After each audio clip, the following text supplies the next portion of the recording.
Las manos de Manolo se detuvieron sobre el cuello de don Carlos. Durante 15 años como barbero nunca había sentido algo así, un pulso que no debería estar ahí, una arteria que latía de forma peligrosa. A los 65 años podía fingir que no sabía lo que significaba seguir cortando cabello y enviar al anciano a casa. O podía usar el conocimiento que había jurado enterrar para siempre y arriesgar que todo su mundo secreto se desmoronara, porque lo que había detectado con solo tocar su cuello podría matarlo en cuestión de horas.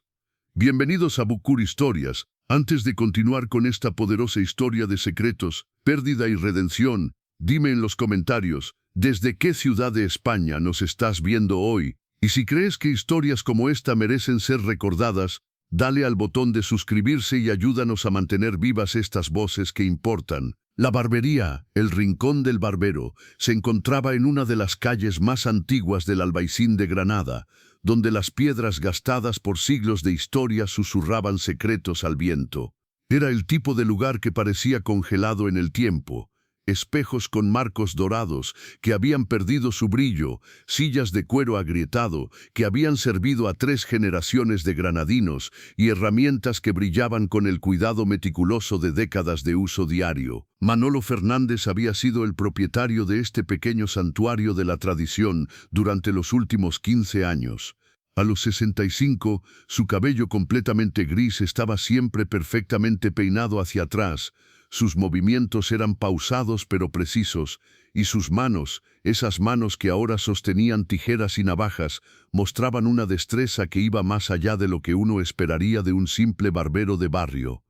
Cada mañana, Manolo abría su tienda a las 8 en punto, barría la acera, organizaba sus herramientas con la precisión de un cirujano preparando su quirófano y esperaba a sus clientes habituales, jubilados del barrio que venían tanto por el corte como por la conversación, trabajadores que necesitaban un afeitado rápido antes del trabajo y ocasionalmente algún turista curioso que había encontrado este rincón auténtico de la Granada tradicional. Pero había algo que ninguno de sus clientes sabía, algo que Manolo había guardado en silencio durante 15 años, enterrado tan profundamente en su pasado que a veces él mismo casi lo olvidaba. Hasta que sus manos tocaban el cuello de alguien, hasta que sentía el pulso bajo sus dedos, hasta que su entrenamiento médico que nunca realmente desaparece le recordaba quién había sido antes de convertirse en el barbero invisible del Albaicín. Porque Manolo Fernández no siempre había cortado cabello, había un tiempo que parecía una vida diferente, cuando era conocido por otro nombre, Dr. Manuel Fernández, el cardiólogo más brillante de Andalucía, el hombre que había revolucionado las técnicas de cirugía cardíaca mínimamente invasiva, el médico al que acudían pacientes de toda España cuando otros doctores declaraban sus casos imposibles. Pero eso había sido antes del 23 de octubre de 2010, antes del día que cambió todo y lo obligó a enterrar al doctor Manuel Fernández para siempre. La mañana había empezado como cualquier otra. Don Carlos Mendoza, su cliente más fiel durante los últimos 8 años, había llegado puntualmente a las 10:30 para su corte y afeitado semanal. Era un hombre de 75 años, profesor jubilado de Historia del Arte de la Universidad de Granada, viudo desde hacía 5 años, que encontraba en estas visitas semanales a la barbería no solo un cuidado personal, sino una conexión social que hacía más llevadera su soledad. «Buenos días, Manolo», había saludado don Carlos con la sonrisa cálida que siempre traía. «¿Cómo está usted hoy?» «Bien, don Carlos, lo de siempre». Por supuesto, corte clásico y afeitado con navaja, como hemos hecho durante todos estos años. Manolo había comenzado su rutina habitual. Primero el corte, movimientos precisos, cada mechón de cabello cayendo exactamente donde debía. Sus tijeras se movían con una gracia que hablaba de décadas de práctica, aunque los clientes nunca sabían que esa precisión había sido desarrollada primero en quirófanos, donde 1 milímetro podía significar la diferencia entre la vida y la muerte. Después vino el afeitado. Manolo preparó la espuma con el mismo cuidado ritualístico de siempre, calentó la navaja y comenzó a aplicar el jabón al rostro de don Carlos, con movimientos circulares y relajantes. «Relájese, don Carlos», murmuró Manolo, como había hecho cientos de veces antes. Esto es su momento de paz. Fue entonces cuando sucedió. Mientras masajeaba el cuello de don Carlos, preparando la piel para el afeitado, los dedos de Manolo sintieron algo que hizo que se detuviera inmediatamente. Era sutil, tan sutil que probablemente cualquier otro barbero lo habría ignorado. Pero Manolo no era cualquier barbero. El pulso en la arteria carótida estaba alterado. No era solo irregular, eso podría ser fibrilación auricular común en hombres mayores. Era algo más específico, más preocupante. Había una rigidez en la arteria que no debería estar ahí, y cuando presionó ligeramente, pudo sentir lo que su entrenamiento médico le gritaba, que era una estenosis aórtica severa. Las manos de Manolo se quedaron inmóviles sobre el cuello de don Carlos. Su mente comenzó a procesar automáticamente lo que sentía. Dilatación ventricular izquierda, presión arterial probablemente elevada y signos de lo que parecía ser una estenosis aórtica que había progresado hasta un punto crítico. Don Carlos notó la pausa. ¿Todo bien, Manolo? Durante un momento, Manolo no respondió.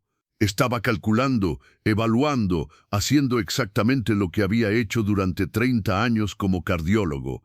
Pero eso era antes de que decidiera que nunca más volvería a diagnosticar nada, antes de que prometiera que sus manos nunca más tocarían a alguien con intención médica. Sí, don Carlos, murmuró finalmente. Solo, ¿cómo se ha sentido últimamente? ¿Cansancio? ¿Problemas para respirar? Don Carlos se rió suavemente. Bueno, tengo 75 años, Manolo. Por supuesto que me canso más fácil que antes. ¿Por qué? Pregunta. Manolo siguió masajeando el cuello, pero ahora cada movimiento tenía un propósito diagnóstico. Estaba confirmando sus sospechas, y lo que encontraba no le gustaba nada. ¿Ha visto a un médico recientemente?, preguntó, tratando de mantener su voz casual. No desde mi chequeo anual en enero. Todo normal, dijeron. Presión un poco alta, pero nada preocupante para un hombre de mi edad. Manolo cerró los ojos. Los síntomas habían progresado desde enero. Lo que estaba sintiendo bajo sus dedos era una bomba de tiempo cardiovascular que podía explotar en cualquier momento. Y ahí estaba su dilema. Durante 15 años había vivido con una regla simple. Nunca más sería médico. Nunca más diagnosticaría. Nunca más tomaría decisiones que pudieran afectar la vida o muerte de alguien. Había aprendido, de la manera más dolorosa posible, que con ese poder venía una responsabilidad que él ya no podía cargar. Pero ahora, con don Carlos sentado en su silla, completamente ajeno al hecho de que podría tener solo semanas o incluso días de vida si no recibía tratamiento inmediato, Manolo se enfrentaba a la decisión más difícil de los últimos 15 años. Podía continuar con el afeitado, enviar a don Carlos a casa con una sonrisa y pretender que no había sentido nada. Podía mantener su secreto, proteger la nueva vida que se había construido y dejar que el destino siguiera su curso, o podía romper el silencio de 15 años y arriesgar que todo su mundo cuidadosamente construido se desmoronara. La decisión, cuando finalmente llegó, no vino de su cabeza sino de un lugar más profundo, del mismo lugar que lo había llevado a estudiar medicina 35 años atrás. Del lugar que lo había mantenido despierto durante noches enteras, estudiando para ser el mejor cardiólogo posible. Del lugar que, incluso después de la tragedia más grande de su vida, no podía permitir que otra persona muriera cuando él tenía el poder de evitarlo. Manolo dejó de masajear el cuello de don Carlos y se movió para que pudieran verse a los ojos en el espejo. Don Carlos, dijo, su voz ahora completamente diferente. Necesito que me escuche muy cuidadosamente. Don Carlos notó inmediatamente el cambio en el tono de Manolo. ¿Qué pasa? Necesita ver a un cardiólogo. Hoy. ¿Qué? ¿Por qué? ¿De qué está hablando? Manolo respiró profundamente. Porque lo que acabo de sentir en su cuello indica que tiene una condición cardíaca seria que requiere atención médica inmediata. Don Carlos se volvió en la silla para mirarlo directamente. Manolo, usted es barbero. ¿Cómo puede saber eso? Y ahí estaba la pregunta que Manolo había temido durante 15 años. La pregunta que lo obligaría a abrir la caja que había sellado el día que decidió que Manuel Fernández tenía que morir para que Manolo pudiera vivir.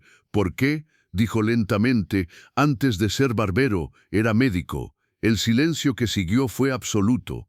Don Carlos lo miró con una expresión de completa incredulidad. Médico, cardiólogo, durante 30 años. ¿Y por qué está cortando cabello en vez de...?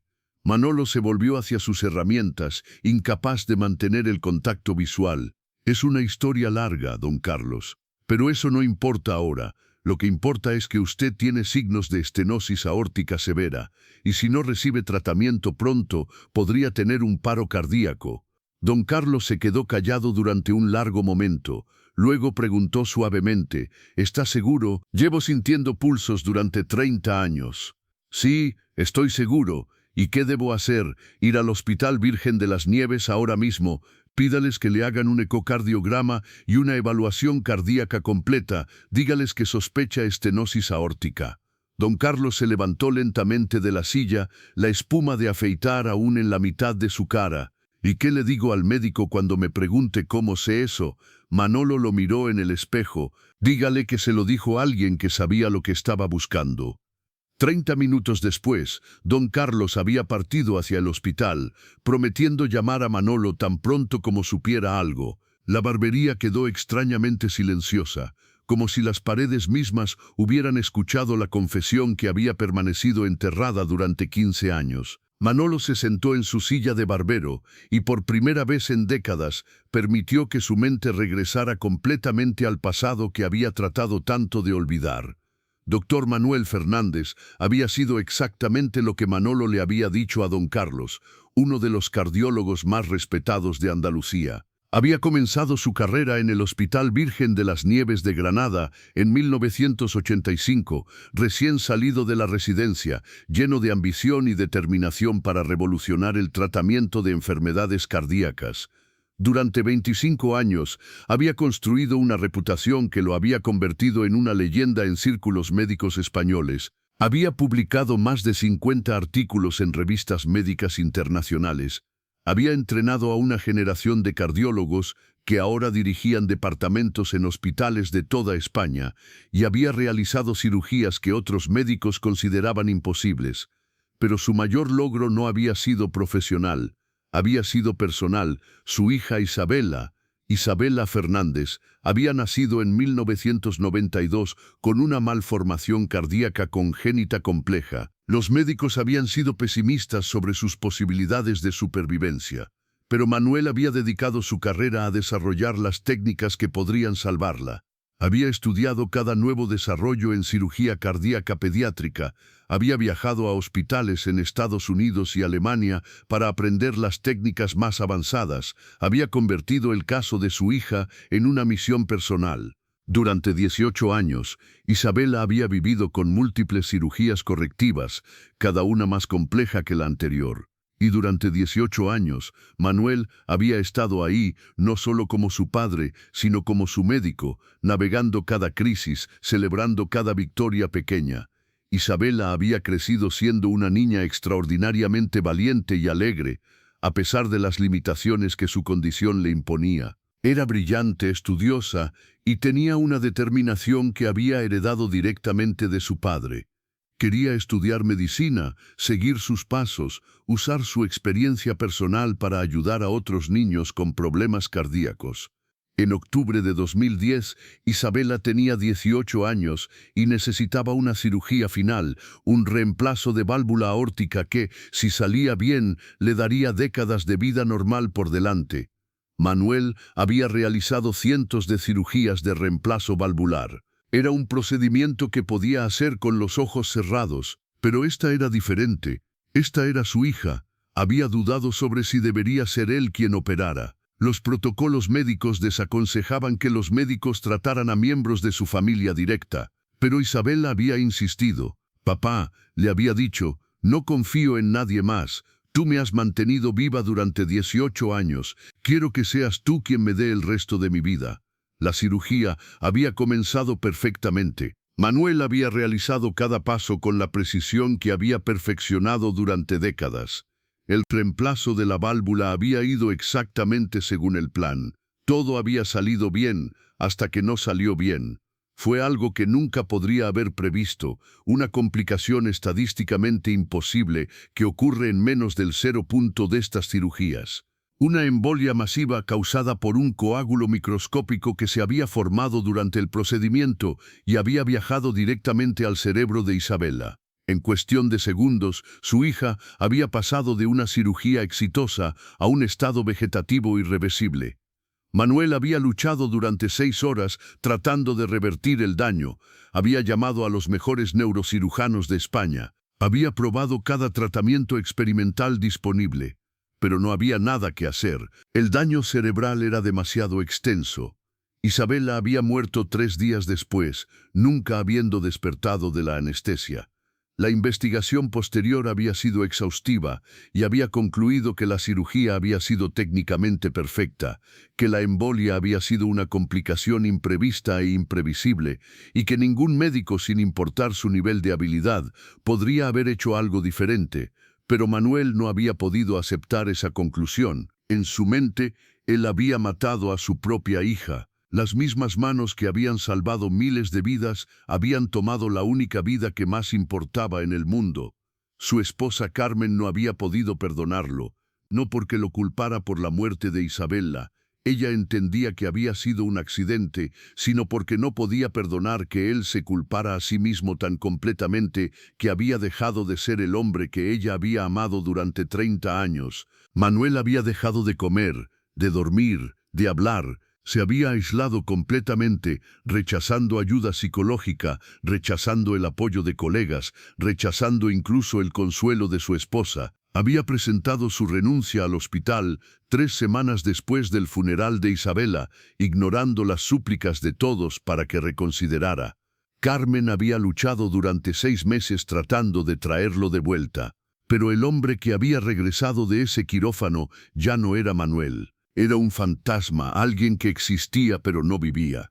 Finalmente, Carmen había tomado la decisión más difícil de su vida, había pedido el divorcio. No puedo continuar viendo cómo te destruyes, le había dicho, y no puedo continuar siendo recordada todos los días de la hija que perdimos.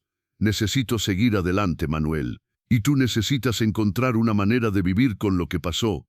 Manuel había desaparecido de Granada esa misma noche. Había liquidado todos sus activos, había cerrado sus cuentas bancarias, había quemado sus diplomas y certificados médicos, había conducido hasta que había llegado al pueblo más remoto que pudo encontrar en las montañas de Andalucía y había comenzado el proceso de convertirse en alguien completamente diferente. Durante 2 años había trabajado en empleos manuales, construcción, agricultura, cualquier cosa que mantuviera sus manos ocupadas, pero no requiriera que tomara decisiones que afectaran las vidas de otras personas.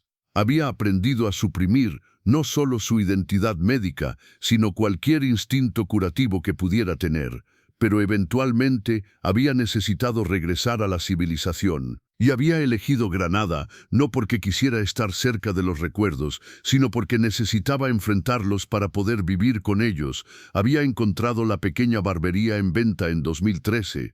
El propietario anterior había sido un hombre mayor que había cortado cabello durante 50 años y que finalmente se había jubilado sin herederos interesados en continuar el negocio. Manuel había visto en la barbería algo que necesitaba, un lugar donde podía usar sus manos para crear algo hermoso sin el riesgo de dañar a alguien, donde podía servir a las personas de manera simple y humilde, donde podía desaparecer en la rutina diaria de una vida ordinaria. Se había convertido en Manolo, una versión simplificada de Manuel que sonaba menos formal, menos médica. Había aprendido el oficio con la misma dedicación meticulosa que había aplicado a la medicina. Había estudiado cada técnica, había perfeccionado cada movimiento, había convertido el corte de cabello en un arte que requería la misma precisión que una vez había aplicado a la cirugía cardíaca. Durante 15 años había mantenido el equilibrio. Había construido una vida simple pero satisfactoria. Sus clientes lo respetaban, disfrutaba de su trabajo y había encontrado una forma de paz que pensaba que nunca sería posible, hasta hoy. hasta el momento en que había sentido el pulso de don Carlos y se había dado cuenta de que todo el entrenamiento médico que había tratado de enterrar seguía ahí, esperando, listo para emerger cuando realmente importara. El teléfono de la barbería sonó a las 2:30 p.m., sacando a Manolo de sus recuerdos. Manolo era la voz de don Carlos y sonaba diferente, más débil. Sí, don Carlos, ¿cómo está? Estoy en el hospital. Los médicos, Manolo, tenía razón. Dicen que tengo estenosis aórtica severa. El cardiólogo dice que probablemente habría tenido un ataque cardíaco dentro de las próximas semanas si no hubiera venido hoy. Manolo cerró los ojos y sintió una mezcla de alivio y terror. Alivio porque había salvado una vida. Terror porque ya no había vuelta atrás. ¿Qué van a hacer?, preguntó. Cirugía, mañana por la mañana. Reemplazo de válvula aórtica. Don Carlos hizo una pausa. Manolo, el cardiólogo quiere hablar con usted. Doctor Ramírez, dice que quiere saber exactamente qué detectó usted y cómo. Manolo sintió que el mundo se desplomaba a su alrededor. Don Carlos, no creo que eso sea necesario. Manolo, usted me salvó la vida. El doctor Ramírez dice que el diagnóstico que usted hizo basándose solo en el examen físico es algo que él habría necesitado múltiples pruebas para confirmar. ¿Quiere saber cómo un barbero pudo detectar algo así? ¿Qué le dijo? Le dije que usted era especial, pero creo que él quiere más que eso. Esa noche, Manolo no durmió. Sabía que el doctor Ramírez investigaría, era lo que cualquier médico haría, y eventualmente descubriría la verdad. A las 9 a.m. del día siguiente, el doctor Eduardo Ramírez apareció en la puerta del rincón del barbero. Era un hombre de unos 45 años, con el aire de confianza que Manolo recordaba de sus propios días como médico. «¿Señor Fernández?», preguntó el doctor. «Sí, soy el doctor Ramírez. Traté a don Carlos ayer. ¿Cómo está? La cirugía fue exitosa. Se va a recuperar completamente». El doctor hizo una pausa. «Gracias a usted». Manolo asintió sin decir nada. «Señor Fernández, necesito preguntarle algo. ¿Cómo supo usted que don Carlos tenía estenosis aórtica?» Manolo había ensayado esta conversación en su mente durante toda la noche. Había considerado mentir, crear alguna explicación alternativa, pero se había dado cuenta de que ya no podía vivir con más secretos. «¿Por qué?», dijo finalmente. «Soy médico». El doctor Ramírez parpadeó. «Perdón, era médico, cardiólogo, durante 30 años. Era...» Manolo le hizo señas para que entrara y cerrara la puerta. Durante los siguientes 30 minutos le contó toda la historia. La carrera brillante, Isabela, la cirugía fatal, la culpa que lo había destruido, la decisión de desaparecer. El doctor Ramírez escuchó en silencio completo. Cuando Manolo terminó, se quedó callado por un largo momento. «Doctor Manuel Fernández», dijo finalmente, «he oído hablar de usted». «¿En serio?». Su trabajo sobre cirugía mínimamente invasiva todavía se enseña en las escuelas de medicina. Su técnica de sutura para reparación valvular la usé en la cirugía de don Carlos ayer.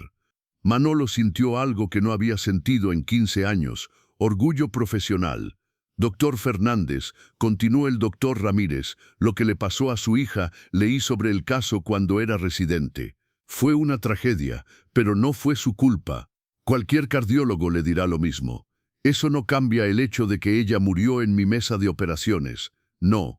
Pero tampoco cambia el hecho de que don Carlos está vivo porque usted no pudo dejar de ser médico, incluso después de 15 años cortando cabello».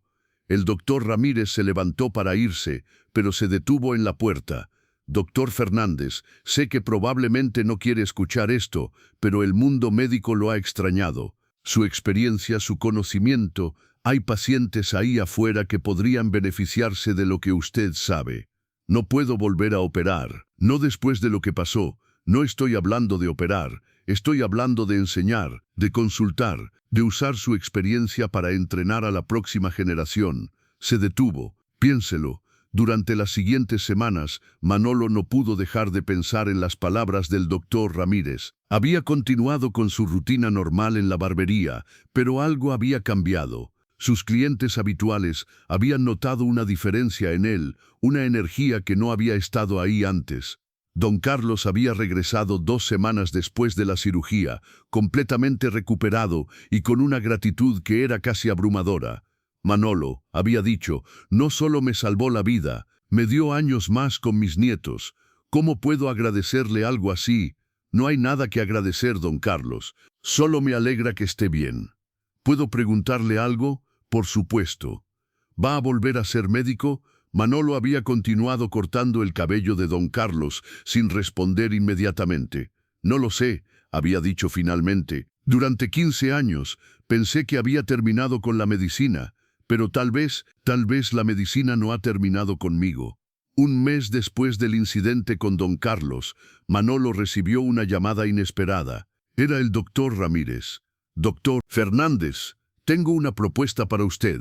Escucho. Tenemos un caso complejo. Un niño de 12 años con una malformación cardíaca congénita similar a la que tenía su hija.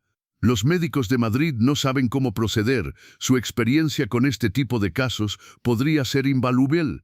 Manolo sintió que se le helaba la sangre. Doctor Ramírez, no puedo que nos ayude a salvar a este niño. Esa noche, Manolo cerró la barbería temprano y condujo hasta el cementerio donde estaba enterrada Isabela. Era la primera vez que visitaba su tumba desde el funeral. Se sentó junto a la lápida y habló con su hija como si ella pudiera escucharlo. Isabela, murmuró, no sé qué hacer. Durante 15 años he tratado de enterrar al médico que era. Pero tal vez tú moriste no para castigarme por ser médico, sino para enseñarme cómo ser un mejor médico. El viento sopló suavemente entre los árboles del cementerio. Si ayudo a este niño, estaré arriesgando mi corazón otra vez. Estaré abriendo la puerta a la posibilidad de más dolor, pero también estaré honrando tu memoria de la manera que tú habrías querido. Se quedó ahí durante 1 hora y cuando finalmente se levantó para irse, sabía cuál era su decisión. Al día siguiente, Manolo llamó al doctor Ramírez. Doctor Ramírez, sobre el caso del niño. Sí, ¿cuándo necesita que esté ahí? 3 días después, Manolo entró al Hospital Virgen de las Nieves por primera vez en 15 años. No como paciente, no como visitante, sino como médico. Había mantenido la barbería. Había decidido que seguiría cortando cabello 3 días a la semana, pero los otros días los dedicaría a lo que siempre había sido su verdadero llamado, salvar corazones. El caso del niño de 12 años fue exitoso. Manolo no operó, todavía no estaba listo para eso, pero su planificación preoperatoria y su conocimiento de técnicas especializadas fueron cruciales para el éxito de la cirugía. Después de eso, vinieron más consultas. Casos complejos que requerían la experiencia que solo décadas de práctica podrían proporcionar. Manolo se encontró volviendo gradualmente al mundo médico, pero en sus propios términos. 6 meses después, el hospital le ofreció una posición formal como consultor senior en cardiología pediátrica. Aceptó, con la condición de que pudiera mantener la barbería. ¿Por qué?, preguntó el director del hospital. ¿Por qué seguir cortando cabello cuando podría estar salvando corazones a tiempo completo? Porque, había respondido Manolo, la barbería me enseñó algo que 30 años de medicina no pudieron enseñarme. ¿Qué? Que servir a las personas no siempre requiere que salves sus vidas. A veces, solo requiere que las hagas sentir valoradas, respetadas, cuidadas, y que la humildad que aprendí cortando cabello me hace un mejor médico de lo que era antes.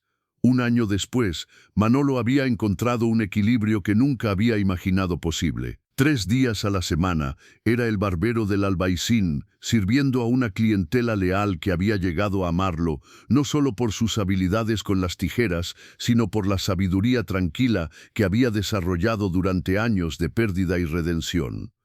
Los otros días, era el doctor Manuel Fernández, consultor de cardiología pediátrica, especializado en los casos más complejos que otros médicos consideraban imposibles. Pero había algo más. Había comenzado a dar clases en la Escuela de Medicina de Granada, enseñando no solo técnicas quirúrgicas, sino algo más importante, cómo lidiar con el fracaso, cómo vivir con la pérdida, y cómo encontrar propósito incluso después de la tragedia más devastadora.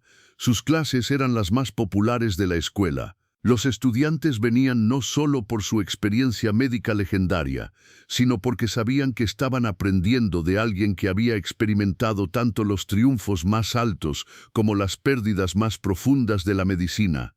La medicina, les decía a sus estudiantes, no es solo sobre salvar vidas, es sobre entender que a veces, a pesar de todo tu conocimiento y habilidad, no puedes salvar a todos. Y cuando eso sucede, tienes que decidir si vas a dejar que esa pérdida te destruya o te enseñe a valorar aún más cada vida que sí puedes salvar. Una tarde, después de una de sus clases, una estudiante se acercó a él. «Doctor Fernández, ¿puedo preguntarle algo personal?» «Por supuesto. ¿Alguna vez se arrepiente de haber dejado la medicina durante 15 años?» Manolo consideró la pregunta cuidadosamente. «No, porque esos 15 años me enseñaron cosas que 30 años como médico exitoso no pudieron enseñarme». ¿Cómo qué? Como que la verdadera curación no siempre viene de un quirófano. A veces viene de un acto simple de servicio, como cortar el cabello de un anciano que está solo, como escuchar las historias de personas que solo necesitan ser vistas y valoradas. Y eso lo convierte en un mejor médico, me convierte en un mejor ser humano, y ser un mejor ser humano me convierte en un mejor médico. 2 años después de su regreso a la medicina, Manolo recibió una visita que no había esperado. Era Carmen, su ex esposa. Había envejecido, por supuesto. Habían pasado 15 años desde la última vez que se habían visto, pero seguía siendo hermosa, y cuando sonrió, él pudo ver a la mujer de la que se había enamorado 35 años atrás. «Hola Manuel», dijo suavemente. «Carmen, ¿cómo supiste dónde encontrarme?» «Leí sobre ti en el periódico, el artículo sobre el médico que se convirtió en barbero y luego volvió a la medicina. Sabía que tenía que ser tú». Se sentaron en la parte trasera de la barbería, en el pequeño espacio que Manolo había convertido en oficina. «¿Cómo has estado?», preguntó él. «Bien, me volví a casar hace 8 años. Roberto es un buen hombre, jubilado como yo». Hizo una pausa. «¿Y tú?» «Encontrando mi camino de vuelta a quien se supone que debo ser». Carmen lo miró cuidadosamente. «Te ves diferente, más en paz. Han sido años difíciles, pero creo que finalmente estoy aprendiendo a vivir con lo que pasó. Manuel, vine aquí porque necesitaba decirte algo que debería haber dicho hace 15 años. Él esperó. Lo que le pasó a Isabella no fue tu culpa, y mi decisión de dejarte no fue porque te culpara. Fue porque no sabía cómo ayudarte a sanarte. Y ver tu dolor todos los días estaba matando el recuerdo de nuestra hija para mí». «Lo sé», dijo él suavemente. «Entiendo por qué te fuiste. Yo habría hecho lo mismo. ¿Me perdonas, Carmen?» «No hay nada que perdonar. Hiciste lo que necesitabas hacer para sobrevivir. Y tu decisión me forzó a encontrar mi propio camino hacia la curación». Se quedaron sentados en silencio por un momento. «¿Sabes lo que más me enorgullece?», dijo Carmen finalmente. «¿Qué? Que encontraste una manera de honrar la memoria de Isabella salvando a otros niños. Ella estaría tan orgullosa de lo que has hecho». Después de que Carmen se fue, Manolo se quedó sentado en su barbería durante mucho tiempo. Por primera vez en 15 años, sintió que finalmente había cerrado el círculo. No había olvidado a Isabella, nunca podría hacer eso, pero había encontrado una manera de vivir con su pérdida que honraba tanto su memoria como su propio deseo de seguir sirviendo a otros. El teléfono sonó, sacándolo de sus pensamientos. «Manolo», era don Carlos. «Hola, don Carlos, ¿cómo está?» «Muy bien. Escuche, tengo un nieto que acaba de graduarse de la escuela de medicina. Está empezando su residencia en cardiología el próximo mes. Felicidades. Debe estar muy orgulloso». «Lo estoy, pero quería preguntarle si podría conocerlo. Me gustaría que conociera al hombre que me salvó la vida. Y tal vez usted podría darle algunos consejos sobre cómo ser un buen médico». Manolo sonrió. «Será un honor, don Carlos». 3 años después, la barbería El Rincón del Barbero había ganado una reputación única en Granada. Era conocida no solo por los mejores cortes de cabello de la ciudad, sino como el lugar donde un médico legendario pasaba la mitad de su tiempo sirviendo a la comunidad de la manera más humilde posible. Los turistas venían específicamente para conocer al barbero médico que había capturado la imaginación de España. Periodistas de toda Europa habían escrito artículos sobre el hombre que había encontrado una manera única de combinar el servicio médico con el servicio comunitario. Pero para Manolo, la fama no era lo importante. Lo importante era que había encontrado un propósito que honraba tanto su pasado como su presente. Una mañana de primavera, mientras preparaba la barbería para abrir, Manolo encontró una carta que alguien había deslizado bajo la puerta. Era de una madre en Madrid. «Doctor Fernández», decía la carta, «usted operó a mi hija hace 2 años, cuando otros médicos dijeron que su caso era imposible. No solo le salvó la vida, sino que le dio una oportunidad de tener una vida normal. Quería que supiera que acaba de graduarse de la secundaria con honores y que quiere estudiar medicina. Dice que quiere ser como usted, alguien que usa sus manos para sanar corazones».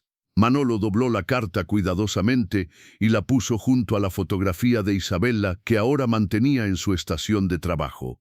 No era una foto del hospital o de momentos médicos, era una foto de Isabella a los 15 años, sonriendo, llena de vida y esperanza. «¿Ves, mi amor?», le murmuró a la foto. «Tu vida no fue en vano.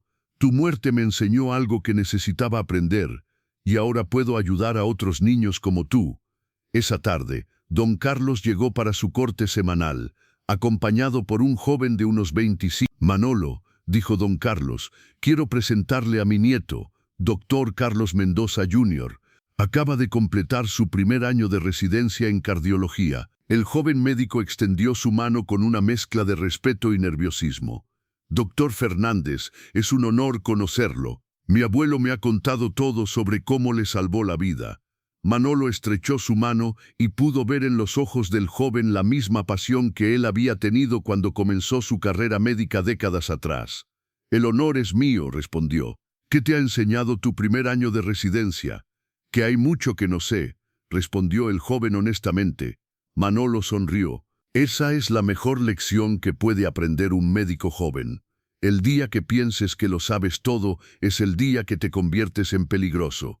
Durante las siguientes 2 horas, mientras cortaba el cabello de don Carlos, Manolo compartió con el joven residente algunas de las lecciones más importantes que había aprendido durante su carrera: la importancia de la humildad, el valor de escuchar a los pacientes y, sobre todo, cómo manejar los casos que no salen como esperabas. «Doctor Fernández», preguntó el joven antes de irse, «¿cuál es el consejo más importante que puede darle a alguien que está empezando en cardiología?» Manolo pausó en su limpieza de herramientas y consideró la pregunta cuidadosamente. «Recuerda que cada corazón que tocas pertenece a alguien, que es el mundo entero para otra persona. Trata cada cirugía, cada diagnóstico, cada interacción con esa responsabilidad en mente. Y cuando inevitablemente llegue el día en que no puedas salvar a alguien, no dejes que esa pérdida te haga dejar de intentarlo. Y si la pérdida es demasiado grande, si es alguien que amas». Manolo miró la foto de Isabella. «Entonces tómate el tiempo que necesites para sanar. Encuentra una manera de honrar su memoria. Y cuando estés listo, vuelve a usar tus manos para salvar a otros. Porque eso es lo que ellos habrían querido». 5 años después del día que había detectado la estenosis aórtica de don Carlos, Manolo había logrado algo que nunca había pensado que fuera posible. Había encontrado una manera de ser tanto el médico que siempre había sido destinado a ser como el hombre humilde que la tragedia lo había forzado a convertirse. La barbería seguía funcionando 3 días a la semana. Sus clientes habituales, muchos de ellos ahora amigos cercanos, venían no solo por los cortes de cabello, sino por la sabiduría tranquila que había desarrollado durante años de pérdida y redención. Los otros días trabajaba en el hospital, consultando en los casos más complicados, enseñando a residentes y ocasionalmente, aunque solo en casos especiales, volviendo al quirófano para realizar las cirugías que nadie más podía hacer. Había escrito un libro sobre su experiencia, titulado «Las manos que cortan, las manos que curan, un viaje de pérdida a redención». Los ingresos del libro habían ido a una fundación que él había establecido para ayudar a familias que no podían costear cirugías cardíacas pediátricas. Pero más importante que todo eso, había encontrado la paz consigo mismo, Había aprendido que no tenía que elegir entre ser médico o ser humilde, entre servir con sus habilidades médicas o servir con actos simples de bondad cotidiana. Podía ser ambos. Y de hecho, siendo ambos, era mejor en cada uno. Una tarde de otoño, mientras cerraba la barbería, Manolo se dio cuenta de que había llegado un momento en su vida que nunca había esperado. Estaba completamente en paz con quien era y con las decisiones que había tomado. Isabela seguía siendo parte de él todos los días. Su muerte había sido la tragedia que había redefinido su vida entera, pero ya no era solo una fuente de dolor. Se había convertido también en una fuente de propósito, de humildad y de una comprensión más profunda de lo que significaba realmente servir a otros. Mientras caminaba a casa esa noche, pasó junto al cementerio donde estaba enterrada Isabela. Se detuvo, como hacía ocasionalmente, para visitarla. «Hola, mi amor», murmuró junto a su tumba. «Solo quería decirte que creo que finalmente entiendo por qué pasó todo esto. No porque tenía que pasar, sino porque cuando pasó, elegí aprender de ello en lugar de ser destruido por ello». El viento sopló suavemente entre los árboles. «Sé que estarías orgullosa del hombre en el que me he convertido, y sé que entenderías por qué necesitaba ser tanto barbero como médico para llegar ahí». Se quedó ahí unos minutos más, luego se levantó para irse. «Te amo, Isabela, y prometo seguir honrando tu memoria cada día, con cada vida que toco, ya sea con tijeras o con bisturíes». Cuando llegó a casa esa noche, Manolo encontró un mensaje en su contestador. Era del doctor Ramírez. «Manolo, tengo otro caso para ti. Una niña de 10 años con una malformación similar a la que tenía Isabela. Los padres han preguntado específicamente por ti. Dicen que han oído que eres el único médico en España que entiende tanto la parte médica como la parte humana de estos casos». Manolo sonrió mientras reproducía el mensaje. Mañana sería miércoles, uno de sus días en el hospital. Revisaría el caso, planificaría la cirugía y haría todo lo posible para darle a otra familia la esperanza que él y Carmen habían tenido durante 18 años con Isabela. Y el viernes volvería a la barbería, donde cortaría cabello, escucharía las historias de sus clientes y continuaría sirviendo a su comunidad de la manera más simple y humilde posible. Porque había aprendido que el verdadero propósito no viene de elegir entre servir de una manera u otra. Viene de encontrar todas las maneras posibles de usar tus dones para hacer del mundo un lugar un poquito mejor. Así que te pregunto, ¿has conocido alguna vez a alguien como Manolo? Alguien que parecía ordinario en la superficie, pero que llevaba una historia extraordinaria de pérdida, transformación y redención. Alguien que había encontrado una manera única de convertir su mayor tragedia en su mayor fortaleza. Escribe en los comentarios sobre las personas en tu vida que han demostrado que la verdadera grandeza no siempre viene de evitar el fracaso, sino de aprender a transformar el fracaso en sabiduría, el dolor en compasión y la pérdida en servicio a otros. Si esta historia te conmovió, suscríbete y comparte. Ayúdanos a honrar a las personas que han encontrado maneras extraordinarias de sanar no solo sus propias heridas, sino las heridas del mundo a su alrededor. Nos vemos en la próxima historia. Y hasta entonces, recuerda, a veces las manos más sabias son las que han conocido tanto la pérdida como la curación, y que han aprendido que ambas pueden ser formas de amor.